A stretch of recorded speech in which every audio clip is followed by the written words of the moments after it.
Hello, dreamers from around the world. This is Steve Viglione. I'm so excited today to be with Laila Ibrahim, the internationally best-selling author of the Yellow Crocus series, available on Amazon. Laila is very generously here today to talk with Marilyn about her dream that Marilyn will chat with her about and be able to interpret for her. And this video will be inside the How to Interpret Your Dreams playlist. I also like to introduce my loving wife, Dr. Marilyn Powers, co-founder of Dream Central Now, here to do the interpretation and ask Laila her questions. And ladies and gentlemen, Laila and Marilyn. Thank you, Steve. I am so excited about Laila and I sharing a dream. And what's interesting, of course, is everyone dreams. Not everyone remembers their dreams, but Laila had a reason to remember this dream that she's going to share with us. Can you share why you chose to remember this dream and what motivated her to want to share it, an intimate part of herself, and to have a conversation, a dialogue with each other? Well, I credit you with me remembering this dream. Marilyn had suggested that all of us can remember our dreams, which I do know is true, but I actually find writing them down exceptionally tedious. But she said I could record them. I could just record it into my phone. And I was like, oh my gosh, that's perfect. So I woke up the next day. I went to bed and I said, I want to remember a dream. And then I woke up in the morning and I remembered this dream. And so before I did anything else, I spoke it into my iPhone, into my notes. I decided to use notes, and here it is. And it felt very, well, it's an interesting, complicated dream.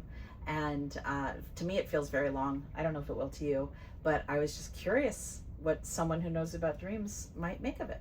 So here we are. I'm curious to know, earlier in your younger years, early childhood, or growing up, knowing you are a writer, Yeah. did you dream? Everyone dreams. Did you remember any dreams? Were there any recurring dreams or even a nightmare that woke you up and you felt anxious? Yeah, I think I've been kind of medium to high in my ability to remember my dreams. And I've always known that if I ask myself to remember a dream before I go to bed, and then when I wake up, have that be one of the first things, my first intentions, that I can usually, and then I start remembering the dream, then I can do it. But if I'm too busy and just getting on with my life, then I don't. I've definitely had some recurring dreams. I've had lucid dreams in the past that I've always really appreciated. And I've done a few dream classes actually. And I remember a moment in one of my dream classes that I'm like, oh, I think that's changing the course of my career. So I really do believe in the power of dreams and my dreams to help me make sense of my best life. I like to say our dreams are the story of our life, and they express our authentic self. So, Laila, what I'd like you to do, knowing that you have the dream on your iPhone, is first to share it with us in the present tense, as if the dream is now occurring. Okay. And after a sentence or two, when you share, I'm going to ask you, and how does that feel?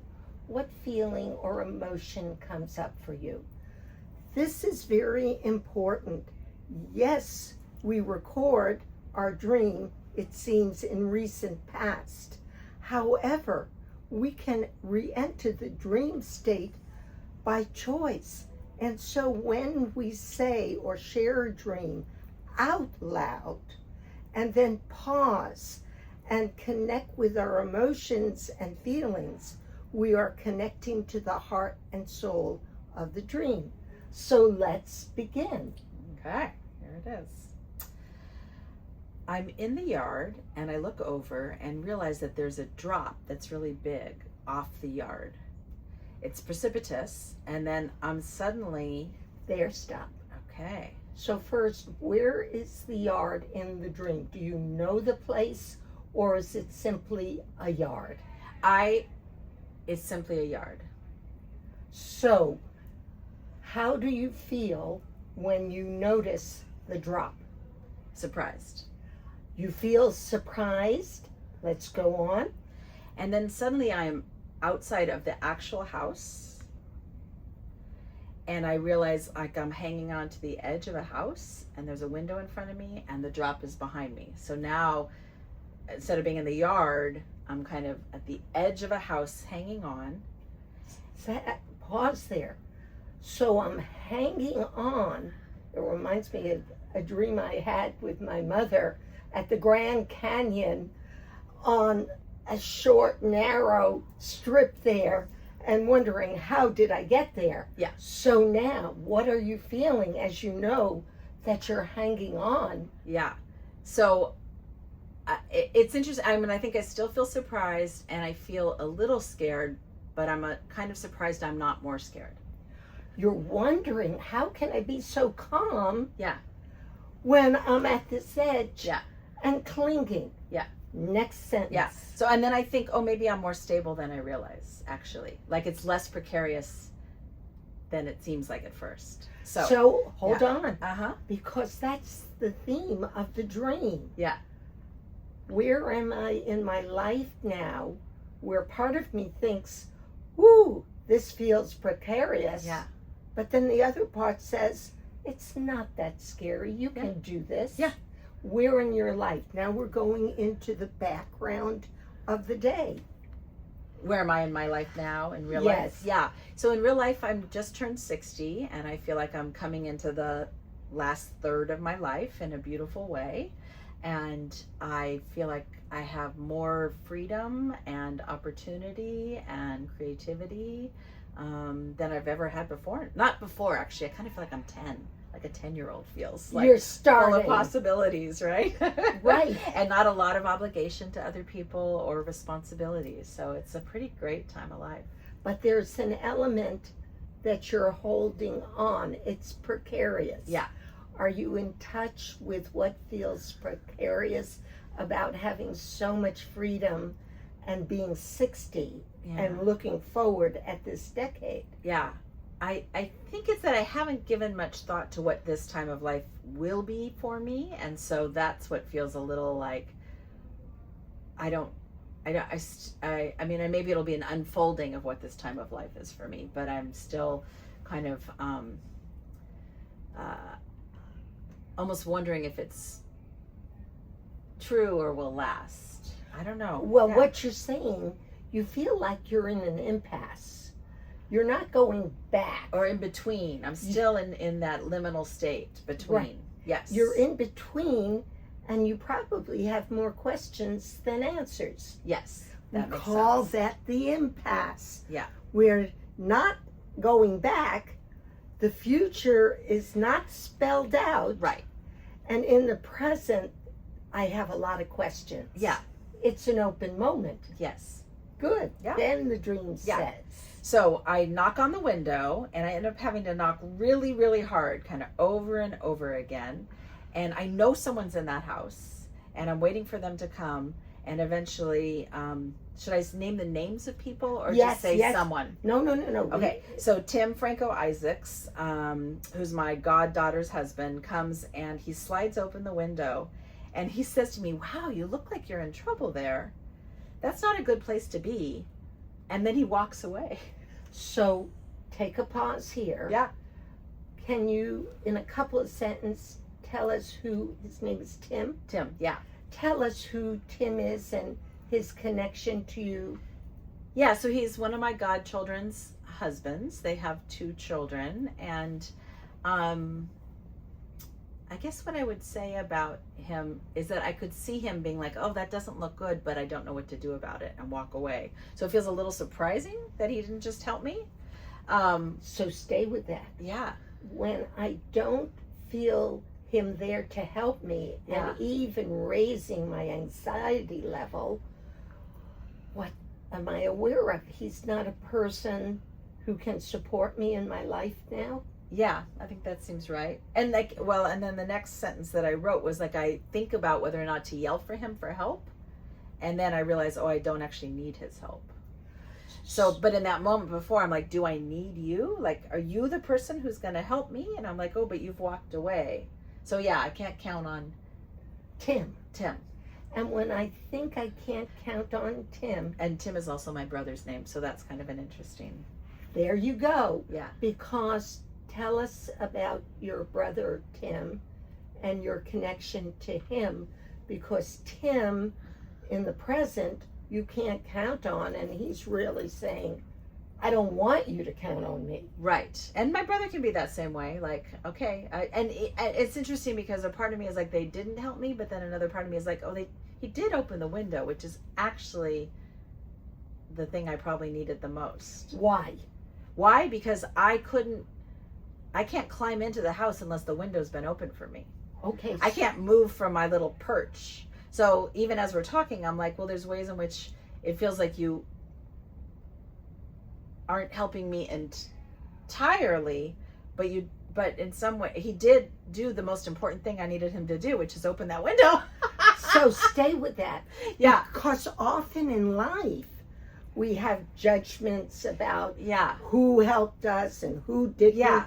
and who abandoned us, who checked out. Right. But the one thing we needed the most, that could make the biggest difference, that person Did do it. open the window. Yeah. But go back to your brother a moment. Yeah. What was the one thing you wanted but didn't receive from your brother? Like growing up, I think it's interesting because I think what I would say is a sense that he cared about me. Right? Is like, I'm not sure that I believed he cared about me. But now I look back on that. I don't know if I should go to that point. And I'm like, right, no, the way he treated me was exactly like siblings treat each other. Right? Which is like kind sometimes and not kind other times. Like gracious sometimes and not gracious other times. Like, you know, I got taking care of myself, like getting what I need and want, right? Because that's what siblings do. So, like, the story in my mind is that he was very, perhaps not, he wasn't doting in any way, right? And I'm like, yeah, but what brother's doting? Like, it's all like the kind of a notion of something that's in books or movies, but isn't actually true the way siblings treat each other. So let's go a little deeper on a feeling level. Yeah. Could you say, I would have liked if my brother doted a little bit on Oh, me? yes. I would have liked that a lot. And to have that warmth and affection. Yes. And instead, I developed my independence. Yes. And that has served me a whole lot. Yeah. However, you can ask yourself, with these two Tims, Mm-hmm. brother-in-law and brother, Mm-hmm. would I like a little doting on me now? Would I like that male side of my personality or some relationship which would make me center and feel more focused? Do I need more of that kind of caring at 60 Yeah. than I did at 16? Yeah, or can I even let it in more now? I think is what it feels like to me. That sense of, like, you know, vulnerability or needing to be taken care of, or not having to, like, achieve or work hard, be successful, right? Well, what you're saying is 60 as a number, you feel your vulnerability. Yes. That's why you're on the cliff. Yeah. Hanging on. Yeah. The door is open. Yeah. The window is open. You're moving through. But you need a little bit more hands-on feeling of being taken care of. Somebody who wants to dote and make sure that everything is supportive and is loving. And you're saying now you're more open to receiving that interdependence of giving and receiving. Yeah. Yeah. How does that feel to acknowledge that? It feels nice. It can feel a little vulnerable or tender, right? Right. But mostly nice. Like a nice, almost relaxing. That you could feel taken care of. Yes. Drop your Drop your shoulders. shoulders. You're not responsible for everything. Exactly. And that this is a new moment on an emotional level where your dream is saying, open your heart to receive support. Yeah. We know you can give it. Yeah. Where does the dream go from here? Okay. So I was, so I start to yell for him to help me get in, but I realize I can help myself. So I lean into the window, and there's a couch there, and I remember grabbing the fabric of the couch and pulling myself in with my hands, and I am like, oh, it's not as hard as I thought it would be. This is actually easy. And I feel, go back to your feeling. Well, it's interesting. Here I wrote, it was easy, but it would have been nice to have been helped. See, So- this is, if we were to give this dream a title, a movie title, Yeah, you just gave it. yeah. What was it that you This was easy, but it would be nice to have some help. Let's try that a few times. This is easy, but it would be nice to receive help from and name somebody. Yeah. Try it. This was easy, but it would be nice to receive help from, and like who comes to mind for me, for myself? From Rinda, my wife. It would be nice. Let's try it again a second. We're going to do it a few times. A few times. So let's try this statement. I now allow others to love and support me. I now allow others to love and support me. I am receiving. I am receiving. I am receiving now I am receiving now all the love I need and deserve. all the love I need and deserve. How does that feel when you say It that? feels really nice. I feel kind of glowy. Yes, you feel glowy because our dreams express our emotions and feelings, and especially when we're very independent and capable and successful and a worldwide author and personality and writer, we forget that part of us that needs to be nurtured and loved. Yeah. How did that feel when I said that to you right now? It was very sweet, very tender, right? It's a very Right. tender feeling. This feeling, you know, I often say on the channel, I'm Dr. Marilyn Powers, but my friends call me Coco with a K. Over and over. No one ever forgets me when I say I'm Coco with a K. Marilyn, she's the professional, you know, they can forget that sometimes, but not Coco with a K. So it's almost like you need a name that expresses your Coco with a K. Mm. Sweet, hot chocolate, just affectionate. Mm-hmm. You are a powerful woman. Mm-hmm. You've demonstrated that. And now this other part of you wants to be snuggy and sweet, just like hot chocolate. Mm-hmm. So that's something you could play with. Yeah.